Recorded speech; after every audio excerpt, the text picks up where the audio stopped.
Love star music, you're the sweetest sound, playing all over town. You put it up and I'm going to speak. I'll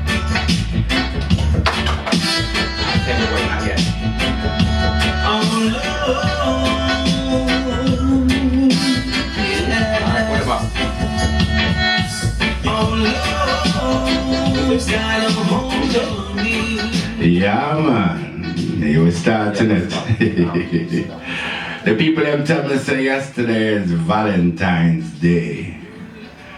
Now I know I'm a big Rasta man, so me and Valentine can't really talk right now. Saying, but the loving thing, always not a loving thing. We can bonfire and we can spread love and joy. So we start him again.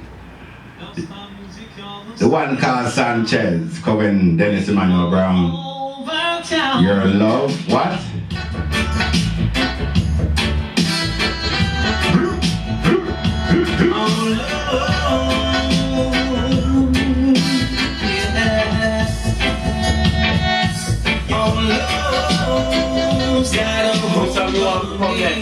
You want me to read? I'm telling you right now, that's 6 minutes worth of a song. Yeah.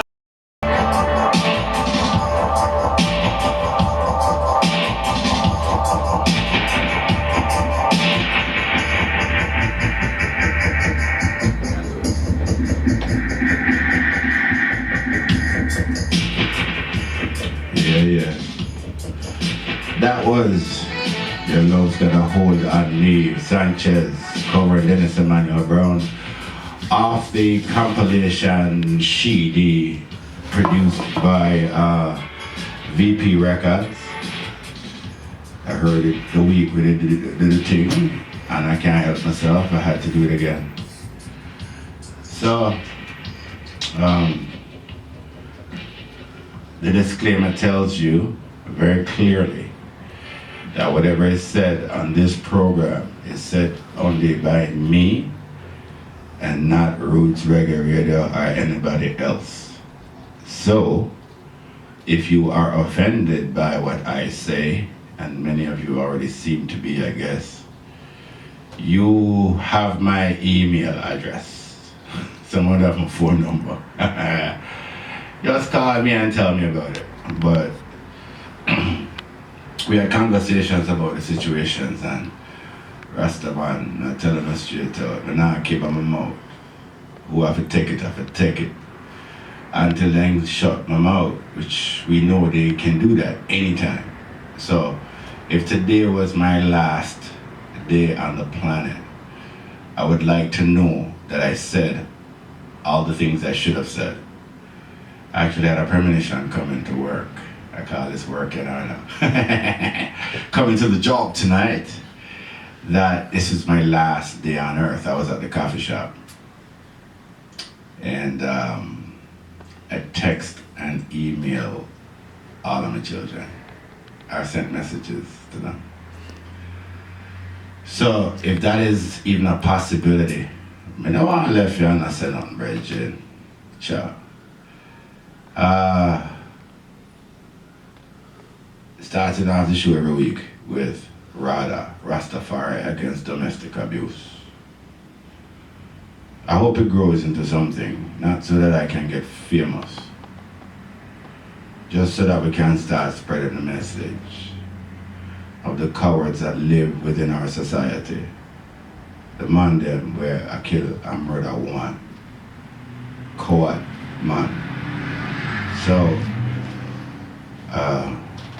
it's our responsibility while I walk the face of the earth to tell them to say, this is not acceptable. A reggae artist named Anthony Cruz lost his 15-year-old daughter to the husband of our mom. The man killed the mother and our daughter. We can, as fathers, we feel that, you know, 4 daughters me have. So when I don't know, so it touch me deeply and it touch all on deeply still. So what would I do if it feel with daughter. Well, we want to take that question out of our life, what we would have done after the fact. I say, come and stand up now. The man them out there when I like the thing, we have to stop, stay up on the sideline and watch women get murdered every day. Whether your mother or your sister, personally, say, this is when you get up and do something for somebody else, because it could be yours. And because you did nothing, and we have done nothing for over 10,000 years, the thing won't change. You hear women tell you things like, this is a man's world. This is not a man's world. This is a white man's world. We just get to live in it. Because we all are complicit with men murdering women. We don't do anything about it because we are complicit with it. I am not going to be that. Some people say, well, that's a product of a single mom. That's why I go on so. Well, maybe. Well, I want to find all the other product them of all the other single mother them, just like me. And come and turn up for the woman them. You don't have to be a hero or a tough guy to do that. Sometimes you have to stand there, because believe me, most of the coward them not go swing after you unless you're smaller than them. See? The name of this coward who killed off these two beautiful souls is Kevin Nelson. Part of my role is to start going at the abusers them. If you put them out there. It's saying, put them out of a village, put them out of a circle, man. Because them is not doing anything to elevate us by beating women. The amount of scar tissue that these women and children carry for the rest of their lives. It's not, there's no cure to come back from an abusive situation. No cure for it. People live in hell. People, woman in a them house with levels of anxiety years after the abuse and don't want to leave them own house. I hold it by them out there listen right now. If the man them don't get up, the women are going to continue to be murdered. It is your responsibility, so I'll call out my sister and Spicy God and Q Kirk and Iyahna and Krista and Lenny and Belinda and Mena and Annie and the list of my friends that listen. Sheryl, if I don't remember, I can just spit your name out anytime I feel like it. Any boy will come near Uno, call my name. See? Tell the boy, say me and you talk about him.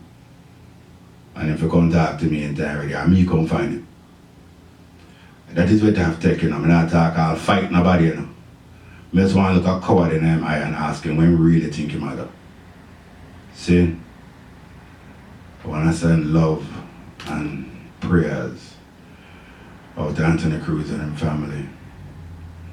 And a beautiful 15-year-old daughter that is no longer here. And to her mommy, who chose the wrong man. See?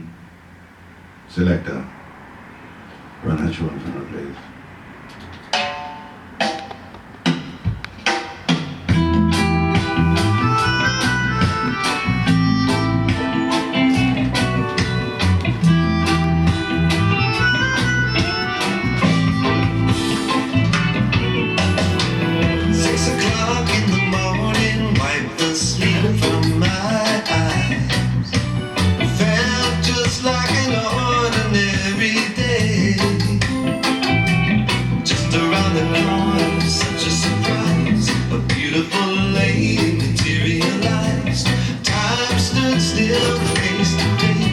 Sure we met in another time and place.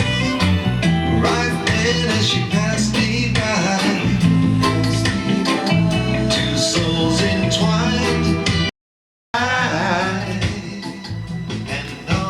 know it, you're the one for me.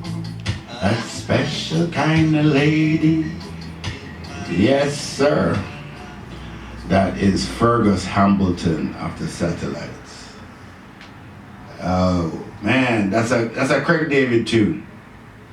And Fergus heard it, and he covered it obviously and put it on his Satellites album. And when I got the album, I think it's Reggaeification, I run the tune, and it's one of them tunes I kept playing like 62 times in a row.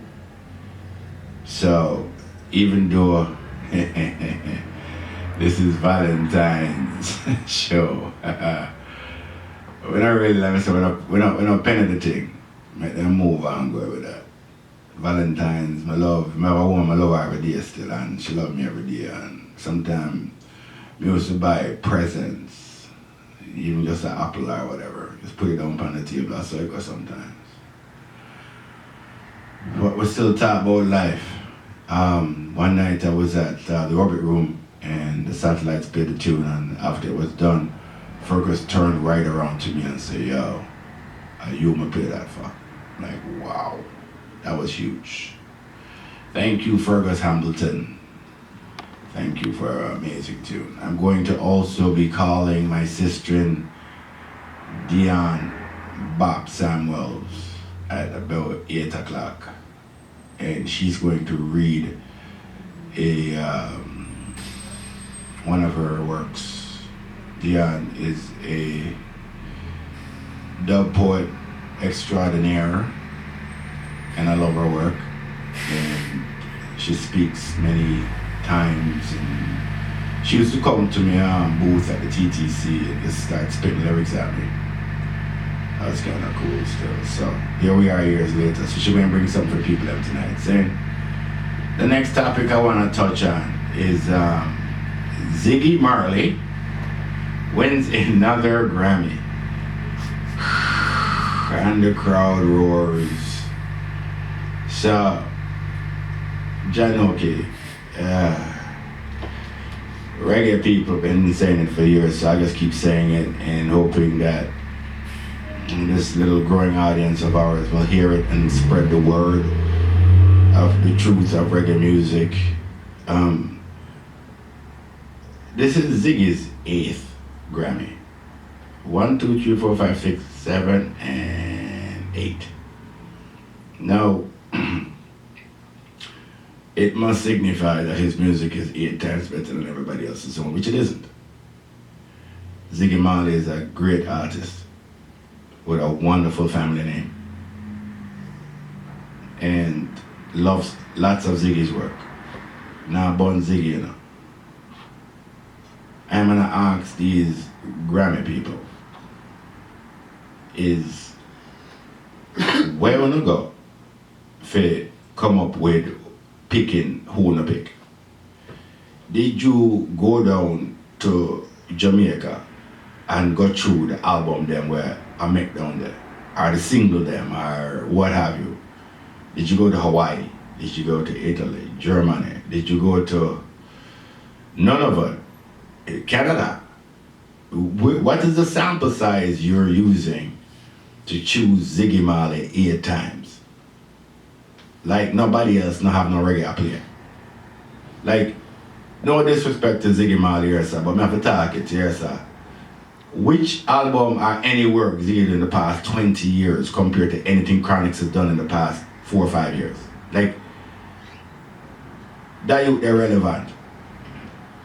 We have to stop looking to these Grammy people.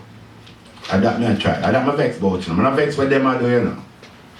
Me vex say we are going like say them are the authority on anything. But if you tell them say them are not authority on none. Reggae come out of Jamaica, we them have to come to for validation. We don't need a validation from them boy there. Saying, stop listen fuck. I try to say fuck about boy, I try to hold it down sometimes. So yeah what? Them is not no experts to high culture. See? And we have to start make people who don't know anything about me tell me about me. What kind of foolish is that? See? If I can't do the job properly, put somebody in a job. And then when I pick on a Grammy award in 2017. The next morning, that brother there, that girl there, them team of people is on planes heading to different destinations. Enough great reggae artists there are Ghana and Nigeria. Who don't got them place there? Them have some wicked reggae band in Puerto Rico and Brazil. Who don't got them place there? So only can pick Ziggy Marley every year. How foolish is that, man? There's a whole heap of great reggae music, and more said, man, tell you straight out, more said I come out of Jamaica. You don't forget that, so. That is where reggae come from. That is where reggae is validated, not uno. And that is the problem we have in Jamaica. That's why we get to the government. The things that people don't want people to talk about.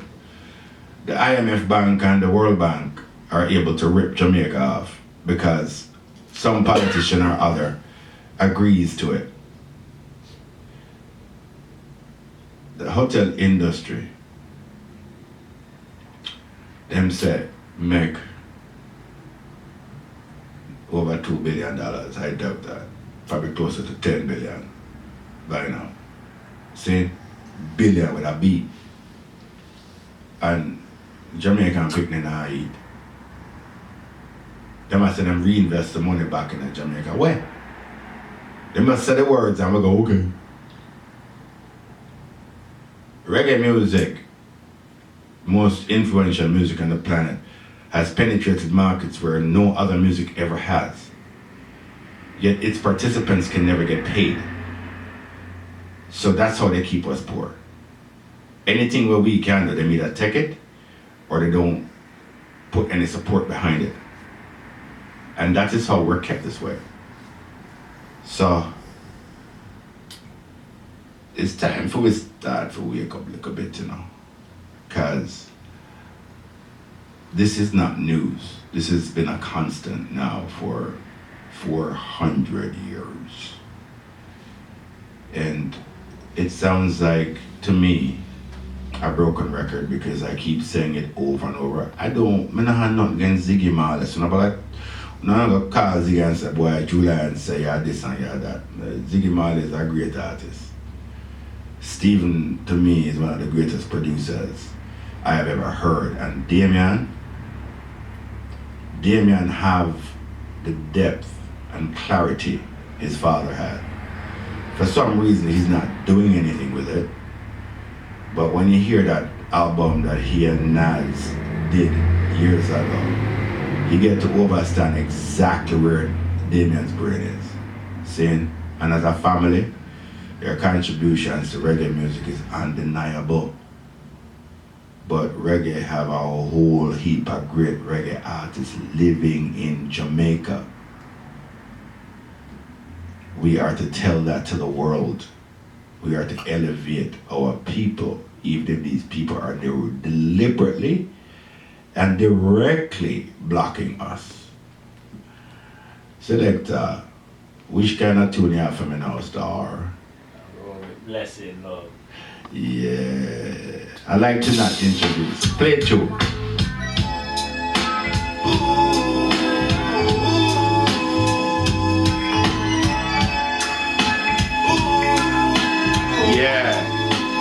Yeah. Natural African black woman, black woman, bless adore you. Give you enough attention, me good, don't ignore you. Give you all my time, girl, I have to explore you. Empress, no back on my night for you. Yeah. Loving you is so special. I love you, Empress. It is so real, yeah. I care for you, yeah. And I love you. I'm gonna spend the rest of my days with you. You and only you. Girl, I'll always be true to you. To you. Yeah. That's the one called Blessed. Peter Skinner doing a whole heap of things recently. That one there, one of the most distinctive reggae tunes ever come out of this country. Wonder why that song isn't played on mainstream radio so Blessed can eat food off of music. How come white Canada missed that song? Like, how did that happen? Anyway, 416-651-0101. When you hear me talk about white Canada, I will make some more explanations in the moments to come, but there's a certain set of people me I talk about, you know. I had to write something to my daughter who lives in Hambleton. And she's having some issue with some people out there who want to define her and tell her all kinds of things of who and what she is. These are some Caucasian children who have been given an indoctrination by their own parents who are some inbred donkeys and telling my daughter who and what she is. So I had to kind of help my daughter with certain things, so, you know, we'll come to that. What is this segment about? I need help on this one. If you ever want to tell me anything about this show, you can give us a call, 416-651-0101. This segment of the show, for a little tiny minute, I just want to ask, because I hear about it, and when we hear about important things, some of us think it's too far-fetched to go with it. I don't have one of them kind of shows there where it's some tabloid things for me to try to bring up, so I'm just asking questions to people out there if they've ever heard of organ harvesting and how it's affecting black communities, Africa, Jamaica, Toronto, Native women. Do we know what is happening here? Like, why, if this is the truth, and the stories I'm hearing, why are whoever they are, why are they harvesting so aggressively?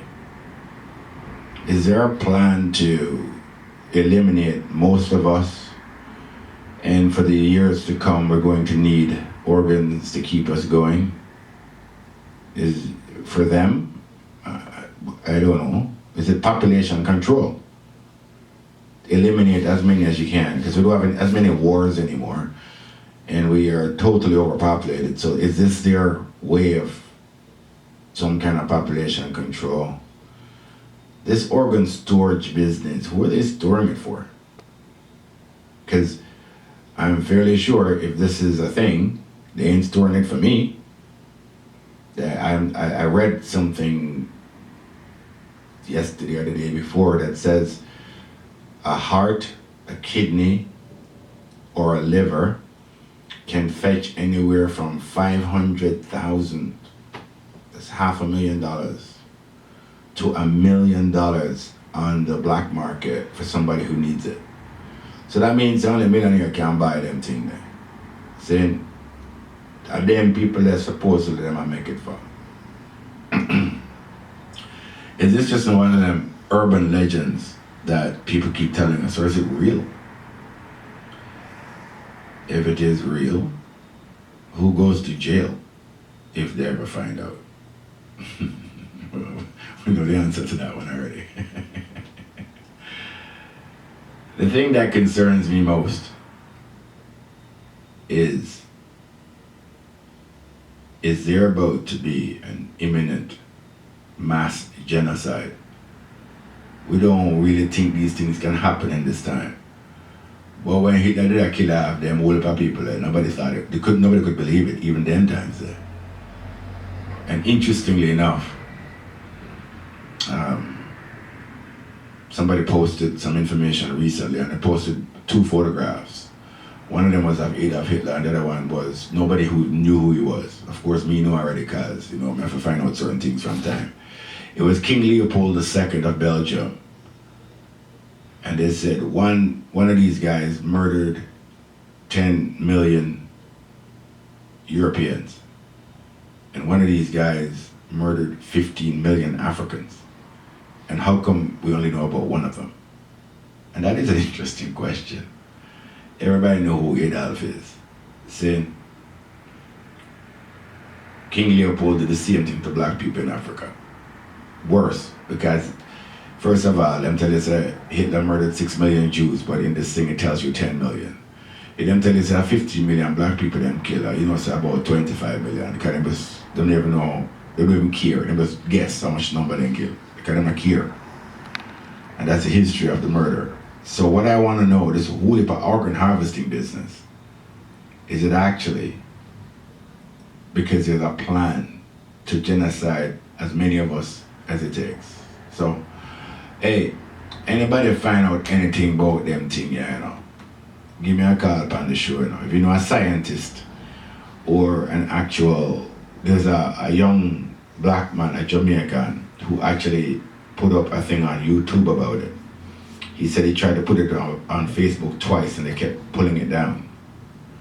And it might still be on YouTube, I'm not sure, I never checked it. But I saw the clip of him on YouTube and people were sending it in private messages. And he said himself that he had seen bodies with missing parts. And like he was working with the coroner, he said, and he went to a site and they said it was a rape situation. And when they got there, the woman's upper torso was cut up, but her pants were still on. If that was a rape, were they raping her chest? So he's saying, as a nurse, that this thing is real. I saw him. So I started asking questions and asking other people about it. It seems like I'm not the only one who knows about it. The 10,000 disappeared in Canada. People are saying they are a part of this situation. So we now know that it's not native people or black people, but the people doing the harvesting, like if it's in Jamaica or anywhere else in Africa, there are black people being paid to do it.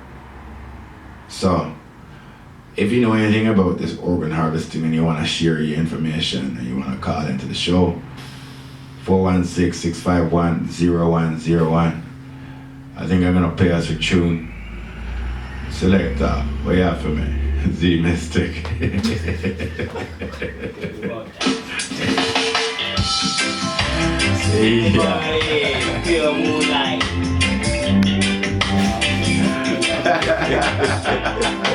Yeah, Z, man. I got you. You talk too long. To say that we are free. What more can I do? What more can microphone, yeah.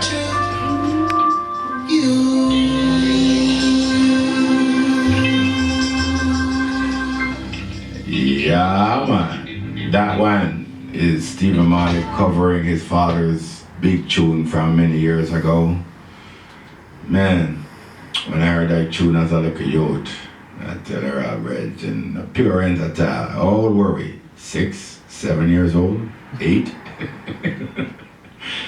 When Bob was them tune there, you see, a long time Bob Marley great, you know. And just because they make big tune later on, from the beginning you can see the quality. And like I said, I'm not getting Ziggy Marley. As I said, the Grammy people, I'm not going. One don't dictate to we who we is. So at about 8 o'clock, I'll be linking up with my sister Dionne Bop Samuels. I tell her I said, put the bop in on the middle camera, I prefer the bop, that's all. She put it at the front, Bop Dionne Samuels. Yeah, she got like to know, put a very loving vibe. So, I'm gonna get into Jamaican Genocide by White World. So, when I say to you, and just give me a minute to finish what I have to say and don't take it out of context. When I say some of these white people are not humans, yet many humans are white, because I have friends who are them. So, they're humans to me. And when we hang out, we just chill, and we talk real, and we discuss their life and my life. So, I've been living in Canada now for 40 years. This is my experience, people. So as the radio station had said to you in the beginning of the show, there's a disclaimer that tells you that I am responsible completely for the things that come out of my mouth and not this radio station of Roots Reggae Radio. So, as I said, I've been and I realized while living here and by living here that I am part of the issue, part of the problem, This is me, so nobody not take nothing to heart. The abuse to Jamaica is constant from white world. A country whose tourist industry is supposed to earn 2.5 billion per year. 2.5. There's no way I can verify that, ever. But this came from a Jamaica Cleaner article back in March 2012. And that's beyond me, The poverty that runs through the streets of our ghetto. It's at 2.5 billion. I don't believe that. This is 2012. How much they're making in 2017? And if they're telling you it's 2.5 back then it was probably closer to 5 or 6. See, they don't tell you all the money they make, because if they reinvested it, there wouldn't be any poverty in the country. What does Rastafari make for Jamaica? I mean, the colors are red, gold, and green. They're doing a bunch of clothing that all of us wear worldwide. How much of that money go to Jamaica?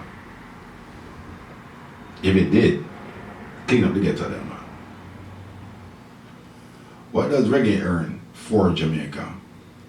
And what should reggae earn for Jamaica? What's with the abject poverty with these streams of revenues from very popular cultures? Why are the colonial government leaders not creating commerce with these worldwide popular commodities? Why is such poverty tolerated? Why do Jamaicans abroad and at home accept this? Many Jamaicans leave the country for foreign shores like me to make a better life in white countries like the UK, US, and Canada. Some get to these foreign shores with a huge smile on their faces because they believe that they have arrived. Some go back home to flaunt the fact that they are in a more affluent position than the people in the neighborhood that they live with, because they are able to travel and live abroad. And the resentment by some at home is blatant and deserved, and very deserved, in my opinion. Most Jamaicans abroad, including myself, do not do enough to protect our home. We are complicit with the continued rape by white world on our country. It is well orchestrated. It is a completely well orchestrated disrespect to black people and Jamaicans, and we all go along with it. We need to protect Jamaica. We cannot allow the white man to continue to murder our people by getting us to murder amongst ourselves. How does the white man get us to do that? It's pretty simple. They control our economy as well as our resources, and we let them buy support of the very colonial chosen government that we live with. They employ black people, black politicians within our own culture, within our own country, in our parishes and in our towns, to rape their own people. They encourage classism, or the middle and the so-called upper class are encouraged to continue making their millions as long as they do not reinvest into the people of the country or of the country itself. they are also encouraged to maintain their status and more accurately their station in life.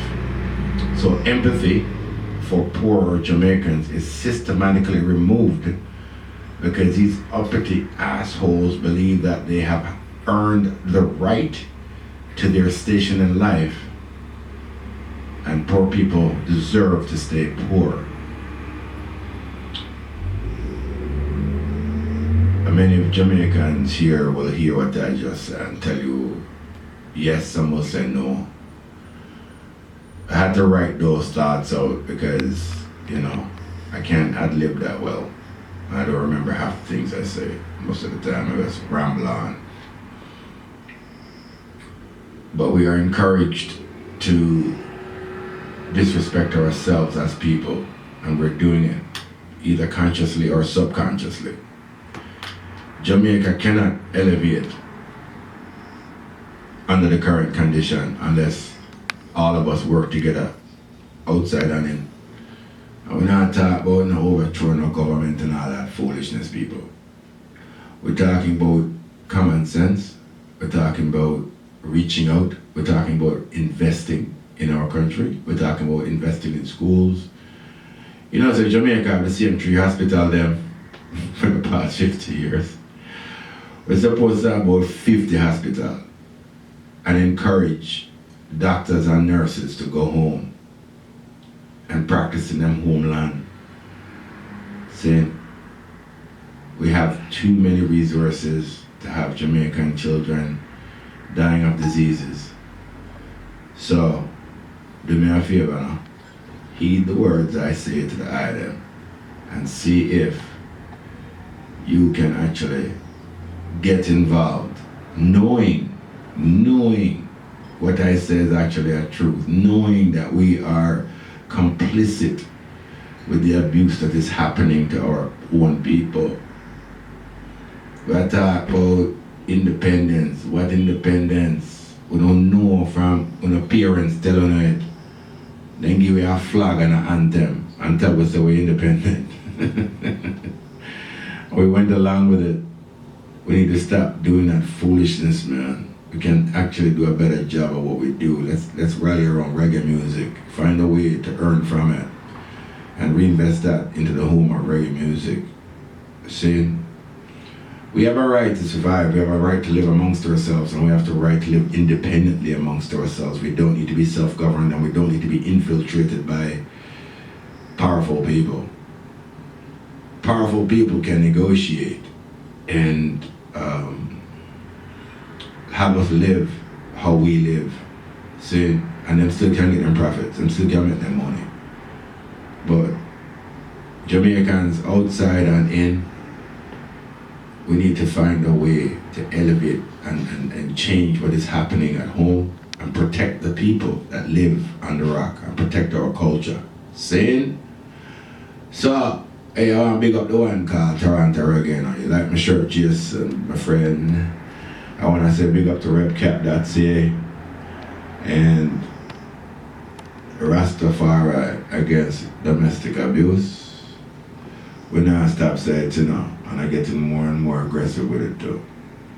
Errol, you have a tune for me, sir? I think you want an Exco. A-class. Oh, yeah, give me an Exco, Levi, please.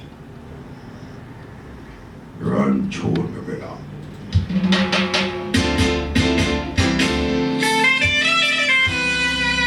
I wonder if that's Isaac.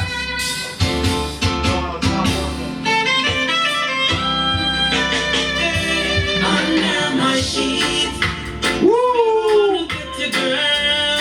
Woo! Under my sheets. Woo! Surely gonna rock your world. Yes. Good chord. Under my sheets. With the lights don't blow. I need nowhere to Z. go. Would you like to kick me again? Of course you would. Anyway, so what? Introduce this poem for me, and then Well, the poem I'd like to do, okay. go ahead. The poem I'd like to do tonight is called Desire.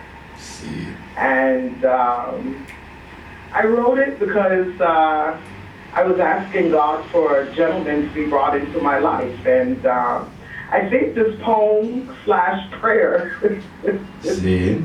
yeah, did it for me, because I have a really nice guy that's, that's with me now, and he's a sweetheart. So this poem is called, this for him. Sure. All right, let's go with that. Even though that's hoping it was for me. Okay. It's called Desire. Go ahead. I always thought I needed a man to love me in order to make me happy. But now I can see it's not whether he loves me, it is whether he has the capacity to love as much as me. At times I thought I'd never find him. I guess my choices weren't that great. I traded my love for different things, disrespect, sorrow, and heartache. But I never traded it for money though. My soul would not allow, for if I traded it for money, some would say I'd be rich by now. But my riches are not in glitter, and my riches are not in gold.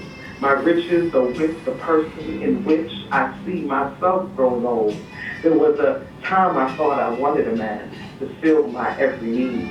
But in time, I learned my needs were best fulfilled by me. So I stopped wanting and looking for a man to come into my life.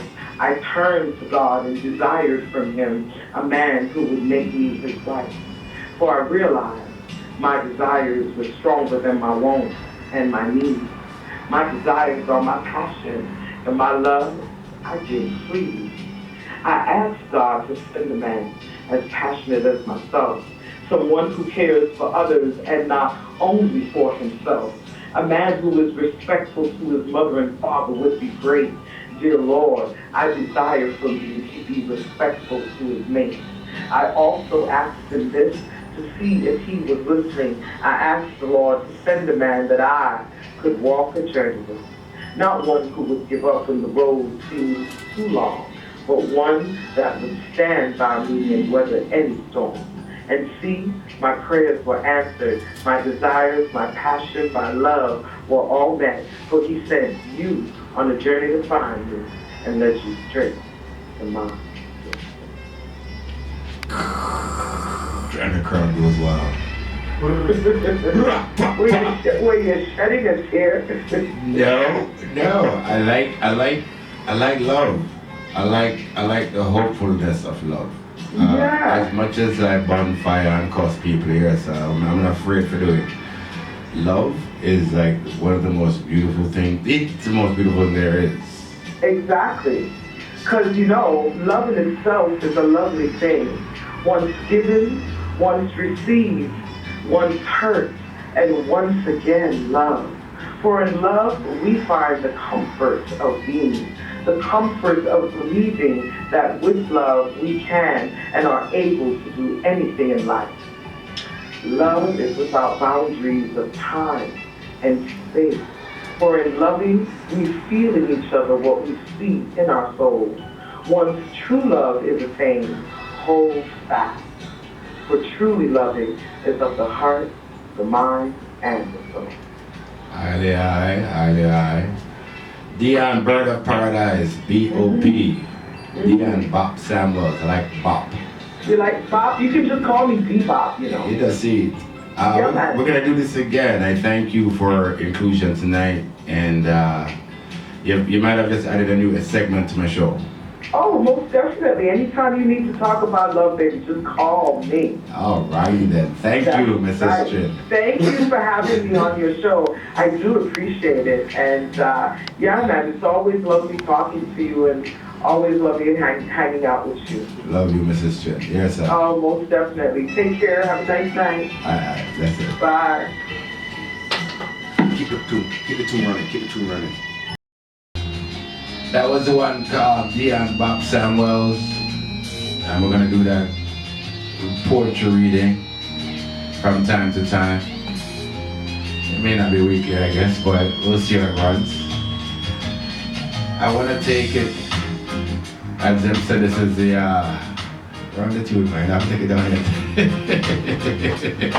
When the tune that we play earlier, the name, I'm begging you, so I want to put up on the show tonight. You have it? I need to figure that tune out for the people there. That tune there.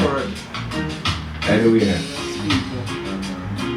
Them say Valentine's and this love thing. Love? Define it. What does it know?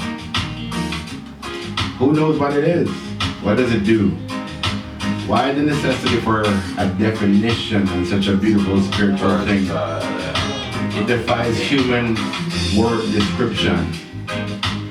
Marley, Lennon, Mother Teresa, the Dalai Lama, and millions of people far more influential than I have been spreading, and we all know how good it feels. Kindness to family, friends, and strangers, and we feel good for a minute, then it's back to our grumpy. Well, even when grumpy, love can be present. Celebrate your love, bask in it as often as you can. It lights up the world around you, even if you don't notice it. It starts with the individual, the man in the mirror. The shitstorm we live in brings its hate and its negative bombardment of news, CP24, CNN, Facebook, Twitter, subway ads, streetcar ads, radio ads. We choose the amount of crap we want to let in. Most of us choose too much garbage and put that crap in our brains. We feel overwhelmed because of it, yet we continue to let it in. Admit the truth to yourself. Choose love. See your lack of love and increase it. Increase it to your family and your friends. What is love? What does it mean to you? I'm learning that all things grow through your spiritual senses. We are first and foremost spiritual entities. We choose the physical because we can tangibly touch ourselves and others. But the physical has become our downfall. Love cannot be defined through just the physical realm. It is far too vast a thing to be confined to physical ego. Love is truth. Truth is love. I want to dedicate the next track to my daughter because I actually sang it to her. Not a reggae track, but really don't care much. I sang it to my daughter. Run it through the selector.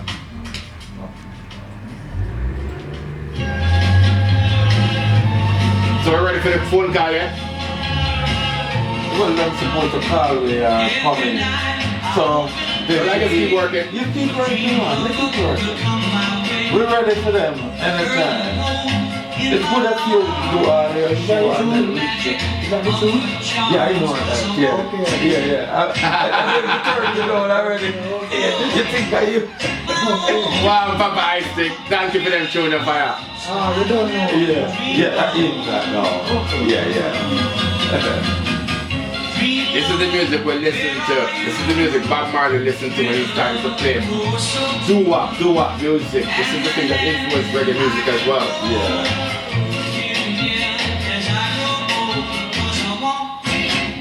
A girl. I'm listening this to my the 12-year-old daughter one day. Can I turn up on the radio? I'm writing part of man. So, yeah. That was Bobby Darin from back in the 60s, and I grew up on that track, and it reminds me of the time when we used to hear some of the doo-wop music out of Robert Nesta, which I played tonight, covered by his son Stephen. This is the tracks we used to listen to, you know, King. And them tunes used to play on radio same way with Rocksteady tune, you know, no more no less. Nowadays, they don't even want to play old music, you know. So tonight, when I'm coming to the show now, me just chill, you know. And the one I stick bust at you, you know. I'm not listening to you, you know. So I'm run come in and beg and run it again, you know. And I said, I have to have that tune for the show tonight. So RRR go find it for me. Raspenko, First Child. I would have played it all 2 times if you don't really know what I say. See, run tune selector.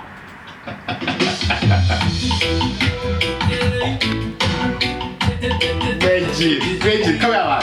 Come here, man. You hurt people in feelings for that tune, man. I'm saying this worldwide. Everyone who got them sitting on them good side. To get my first time. Look on the face full of baseline. I'm saying the rest of the worldwide. You have plugged in them sitting on them good side. You know, them girls tired. You got to deal with it. Look on the face full of Glad to see it. Rastafari, tell them. Proud to be your mother, proud to be your father of someone. Say the youths are the future, so you got to teach them to be strong. See that? We don't know woman, we don't multiply. So certain things we couldn't justify. Replenish the earth, mother earth she cried.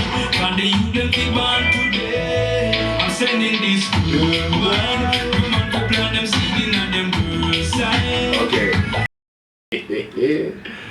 It's a busy hours, I enjoy the music, you see. So, yeah.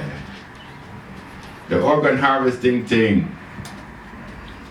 I'd love anybody who would have, like, credible information. Lawyer, doctor, nurse. Somebody who has been a part of a program somewhere who's willing to talk on the radio. Because I know some of them things as real things. It's not something the government that already want to know, and it can't happen without the aid of the government.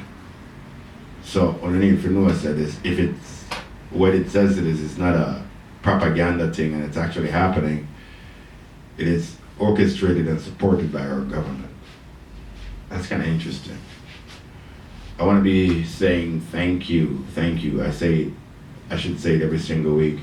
I come here on Bonfire on all kinds of things. I talk about love, I talk about children, I talk about Rastafari against domestic violence, speak on RaLion, reggae music in Canada.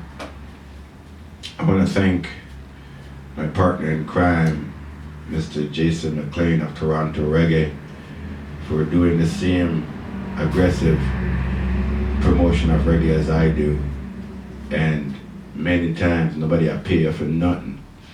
But because we believe in the music and we believe in the culture, we stick to it and we promote. I am wearing my Toronto Reggae t-shirt so I can say this to the YouTube people. You know, I am saying to the item, in order to elevate the Canadian reggae scene, Jason, Toronto Reggae, JuLion, Canadian Reggae World, could use aid with funding. So instead of us coming to your home, knocking on the door like the Jehovah's Witness and begging them for money, we actually went out and created merchandising for our reggae people and our reggae culture. If you don't like it, say something. Maybe we can go and create something that you all like. But if you've never really thought about it, what we'd ask you to do is to go and purchase this stuff. If you want to know, if you want to get a Toronto Reggae t-shirt, you can wear them to concerts and wear them when you go to other people's countries. When you go on vacation in Jamaica, Toronto Reggae, show off the thing, show some pride in our reggae culture. Find the shirt on torontoreggae.ca. If you want some 876ers and some RaLion clothing, check out a website called RaLion.org where you can actually purchase directly from the site. Promote and support Canadian reggae music, people.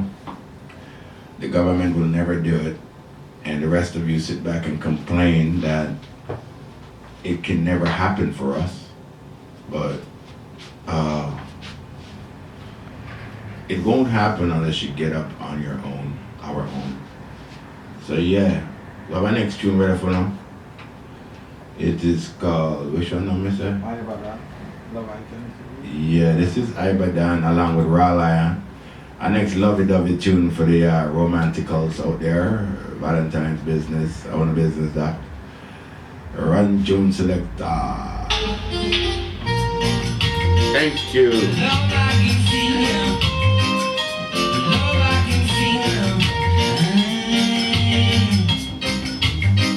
I want a love I can feel. Yes, it's not a matter. Yeah. Yeah, the one called RaLion that.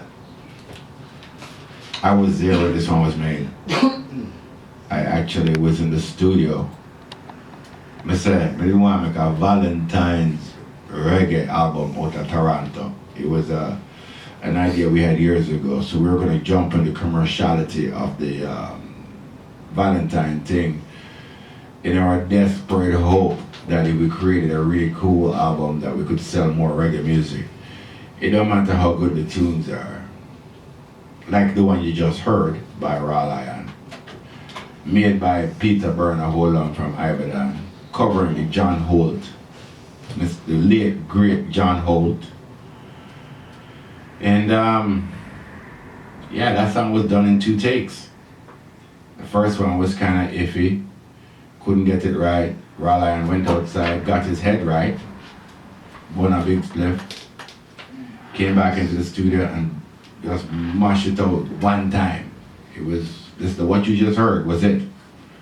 So yeah, it was a lovely thing. So as we're at the intermission and the outer mission, as I am talking about, me and Toronto Reggae will talk, Jason, and we talk about how enough of the Toronto artists them should actually be purchasing and wearing Toronto Reggae t-shirts on stage, as well as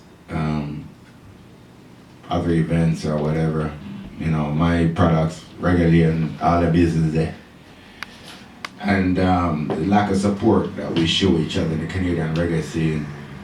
And, you know, as much as me and Jason talk, and them not buy food products them, but them always want we promote a show for them, or coming on our guest list, or bringing 4 of them friend them on a show where you are promote, but you want them want pay at the end of the night, or they know for you want them where come and show them other artist thing and want to get on for them guest list too.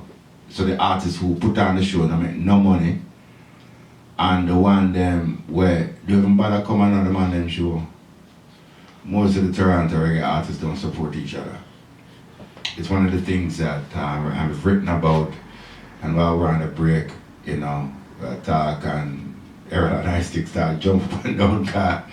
Them in the same boat too. You know, everybody wants a favor, but we not forget, saying, and have to support the thing. Whenever I promote anything, everything that is promoted here at Roots Reggae Radio, yeah, if we don't get advertising behind us, it's really from my heart we are doing it, you know. We promote and support the reggae community. I am fairly sure that most of the equipment in here never, and a reggae pay for it. And the man have a love for putting something together and found a way to get it done. Because the equipment inside that's not cheap.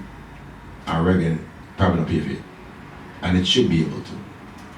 But if the artist them that is here does not go to each other's shows, which doesn't matter anymore because most live shows now can't go on because we've never created a scene for it because the artists do not support them one another. Why should the fans do it? If you don't have any confidence in and respect for your contemporaries and your peers by actually showing up and paying the cover charge at the door so that artists performing that night can make some money and that artist will come and support your show and so on. The quickest thing out of the man them and the woman them, well, he never come my show so me not go for him show. Well, no go nobody show anyway. Saying, and always want to hook up. Always want to get on guest list. Nah, Virgin, if we want something, we have to also spend for it. So we can elevate the Canadian reggae scene by actually putting our money where our mouth is. Whenever an artist has a show, there should be no guest list. My mother buy my music. I tried to give it to her because she's gonna give it to my aunts, her sisters and brother. And my mother refused to accept it for free. She paid for them. If my mother gonna pay me, the whole land gonna pay me. So it have to go. Saying, I want to give some more Canadian reggae music. The one called Jen-e-Rocka from a brethren called Treson. I love that tune, yes, man. This should be on mainstream radio.